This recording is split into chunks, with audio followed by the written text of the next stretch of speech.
about some of this art we have in your books and... Oh, mates. So we're here with Chris Rawlings. Chris, could you tell me about some of this art we have in your books and your inspiration? Because it's all very visual and vivid and it's kind of everywhere. I majored in video production in college, but also art, and I started with self-publishing this first book, Alternate Realities, which is basically a social commentary on society. A lot of the philosophical issues we deal with, economic issues, everything from creativity to surviving, and I just trying to come up with an alternative barter system. Basically a utopian society that tries to function without money.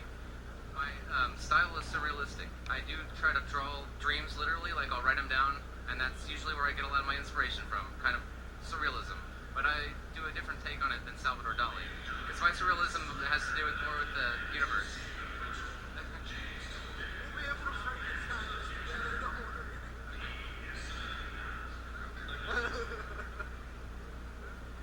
So you were saying it's surrealism but different than Salvador Dali? Yes, basically a more science fiction kind of surrealism. And afraid I'm going to get interrupted. So, but yeah, his major inspiration is surrealism. Because back when I was in high school, I mean, I would literally draw my dreams, write them down, and then I figured I'd turn that into a book also. I always had a philosophical idea about how to use. Afraid I'm going to get interrupted. So, but yeah, his major inspiration is surrealism. Because back when I was in high school, I mean, I would literally draw my dreams, write them down, and then I figured I'd turn that into a book also. I always had a philosophical idea about how to set up a utopian society. Is there anything on this table, like any of these pieces that means a lot to you, that you're like, when I finished this, it was like, kind of... A lot of them have a lot of deep meaning.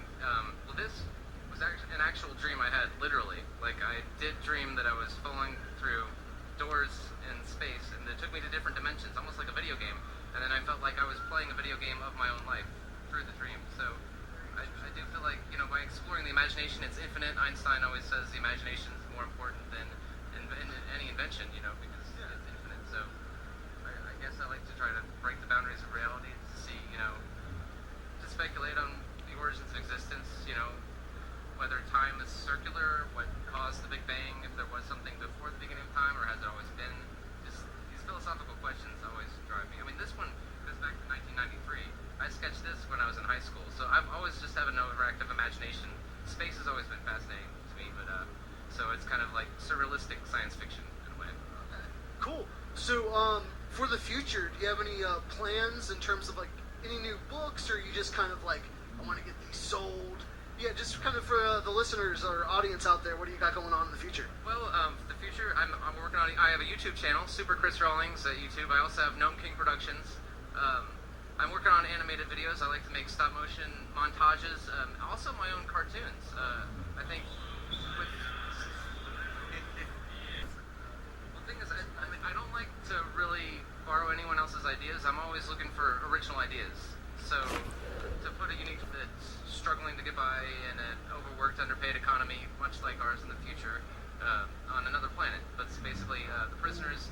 It's based on an old prison colony. And the prisoners break free, and throughout the course of time, it evolves into a society where basically the same kind of situation we have now. But so there's a counterculture that breaks free of that to try to set up a utopian society to live without money through trading, skills to survive instead of valuing people on a number.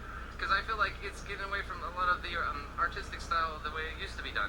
I've always respected, artists in the visual medium, but it seems like with digital, computer animation is kind of getting away from that. So I'm trying to go back to the old, it takes a lot of patience, but the old school way of hand-drawn animation, and doing it myself, it's kind of a little overwhelming, but at the same time, that's what I like to do. So I'm working more on the old school animation. Cool. Stop motion animated videos. See, some of these were, photographed in the black light to see what they were like, and some of them have the original color scheme. So basically, just wanted to offer as many alternatives as possible. Basically, Illustrations. just exploring the subconscious. Sci-Fi Convention. Right, I'm gonna get interrupted. Interview by Holland Rains But yeah, with Chris Rawlings on the release of my second book, The Xeon Colony, sequel to Alternate Realities. and then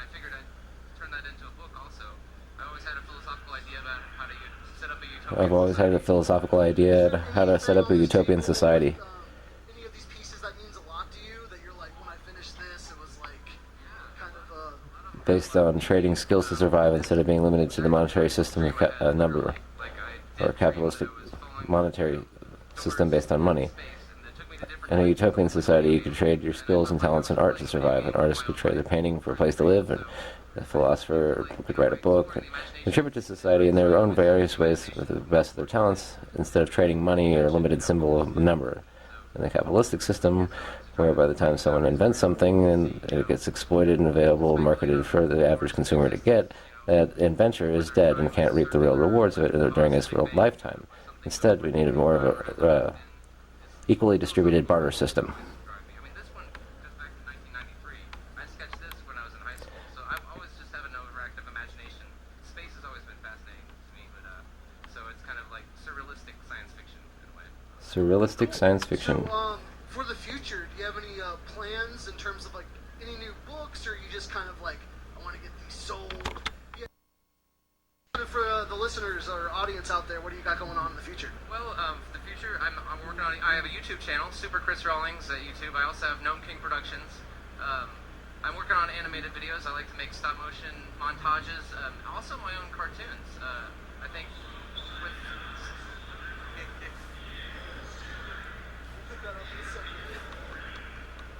This is really interesting. Thanks. What's like? Cause I look at this and I think of Akira. Oh yeah. The movie. I don't know if you've ever seen that. Yeah, I'm familiar with I thought you would. That's the first thing I think of. Well, the thing is, I don't like to really borrow anyone else's ideas. I'm always looking for original ideas. So, to put a unique twist on it, I mean, these are kind of characters. The main character in my novel is Crimson Sunflower, and he's kind of just like a nonconformist that's struggling to get by in an overworked, underpaid economy, much like ours in the future, on another planet. But In a science fiction environment. It's based on an old prison colony. The prisoners break free, and throughout the course of time, it evolves into a society A where different kind of society evolves after the evolution same kind of situation we have on the Zion colony when the prisoners break free from what was originally exiled, a prison colony. Becomes corrupt by the same kind of competitive drive. I've always respected, artists in the visual medium, but it seems like with digital computer animation is kind of getting away from that. So I'm trying to go There needs back to be another system where people aren't always forced to compete.